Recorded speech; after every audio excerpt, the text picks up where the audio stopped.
कभी तुमने नोटिस किया है, एक लड़का होता है जो हर सुबह गुड मॉर्निंग मैसेज भेजता है, जो हमेशा अवेलेबल रहता है, जो हर छोटी बड़ी बात में केयर दिखाता है।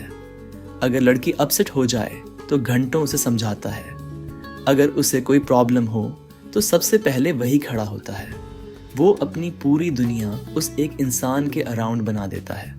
लेकिन फिर भी एक दिन वही लड़का फ़ोन की स्क्रीन पर एक मैसेज पढ़ रहा होता है, तुम बहुत अच्छे हो, लेकिन मुझे लगता है हम कंपैटिबल नहीं हैं, और कहानी वहीं ख़त्म हो जाती है।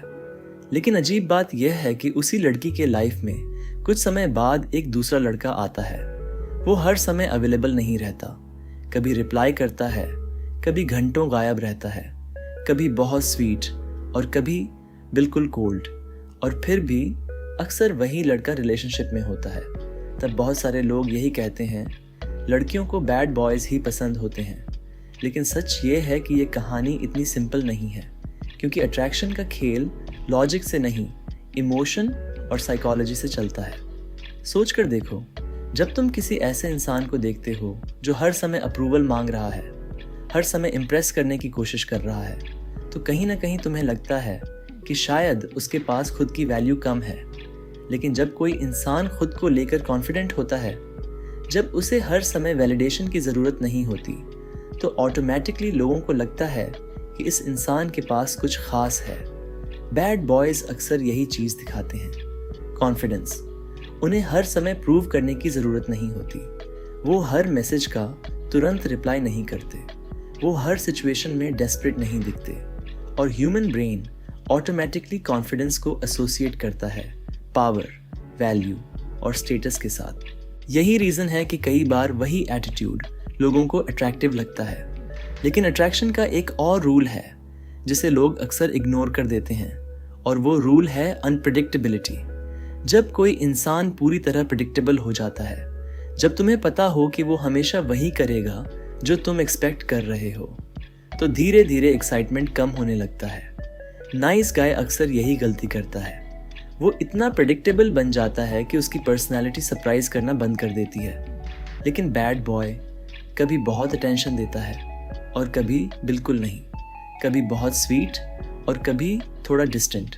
और हमारा ब्रेन नेचुरली अनसर्टेनिटी की तरफ अट्रैक्ट होता है, क्योंकि अनसर्टेनिटी एक्साइटमेंट पैदा करती है। इसीलिए roller coaster ride boring train ride से ज़्यादा एक्साइटिंग लगती है। लेकिन यहाँ एक डेंजरस इल्यूजन भी होता है। कई बार किसी लड़की को लगता है कि इस रफ पर्सनालिटी के अंदर एक अच्छा इंसान छुपा हुआ है, और उसे लगता है मैं इसे बदल दूंगी, अगर मैं इसे सही से समझ लूँ, अगर मैं इसे सच्चा प्यार दूँ तो ये बदल जाएगा। और यही इल्यूजन कई बार लोगों को टॉक्सिक रिलेशनशिप्स में फंसा देता है, क्योंकि रियलिटी में लोग उतनी आसानी से नहीं बदलते। लेकिन अब यहाँ सबसे बड़ा ट्विस्ट आता है। असल में लड़कियाँ हों बैड बॉयज़ को चूज़ नहीं करती, वो चूज़ करती हैं कॉन्फिडेंस, इंडिपेंडेंस और मिस्ट्री। और प्रॉब्लम ये है कि बहुत सारे नाइस गाइज नाइस तो होते हैं, लेकिन कॉन्फिडेंट नहीं होते। वो प्यार देते देते अपनी आइडेंटिटी खो देते हैं। उनकी पूरी पर्सनालिटी सिर्फ रिलेशनशिप बन जाती है। उनकी हैप्पीनेस, उनका मूड, उनकी एनर्जी, सब कुछ उस एक इंसान पर डिपेंड करने लगता है। और अट्रैक्शन डेस्परेशन के साथ सर्वाइव नहीं करता।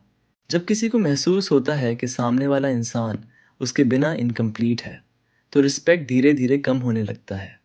और रिलेशनशिप में एक हार्श ट्रूथ है, रिस्पेक्ट हमेशा लव से पहले आता है। अगर रिस्पेक्ट ख़त्म हो जाए तो प्यार भी ज़्यादा देर तक टिक नहीं पाता।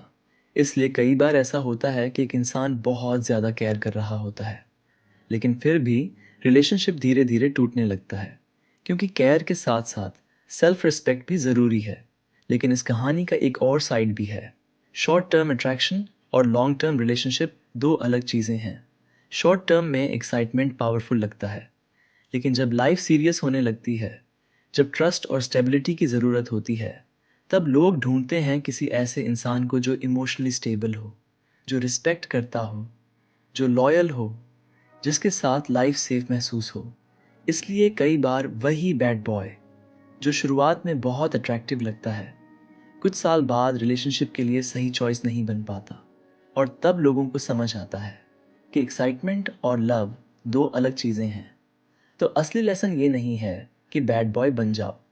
असल लेसन ये है कि नाइस होने के साथ साथ तुम्हारे अंदर कॉन्फिडेंस भी होना चाहिए। तुम्हारी अपनी लाइफ होनी चाहिए, तुम्हारे गोल्स होने चाहिए, तुम्हारी बाउंड्रीज होनी चाहिए। तुम्हें केयर करना चाहिए, लेकिन अपनी आइडेंटिटी खोकर नहीं। तुम्हें प्यार देना चाहिए, लेकिन अपनी सेल्फ रिस्पेक्ट सैक्रिफाइस करके नहीं।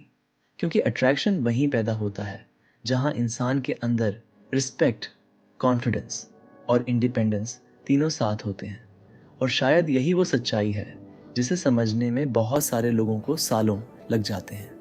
लेकिन अगर तुमने इसे आज समझ लिया, तो हो सकता है कि अगली बार जब तुम रिलेशनशिप में जाओ तो तुम सिर्फ प्यार देने वाले इंसान नहीं बनोगे। तुम एक ऐसा इंसान बनोगे जिसके साथ रहना भी एक्साइटिंग होगा और सेफ भी। और शायद यही बैलेंस असली अट्रैक्शन होता है।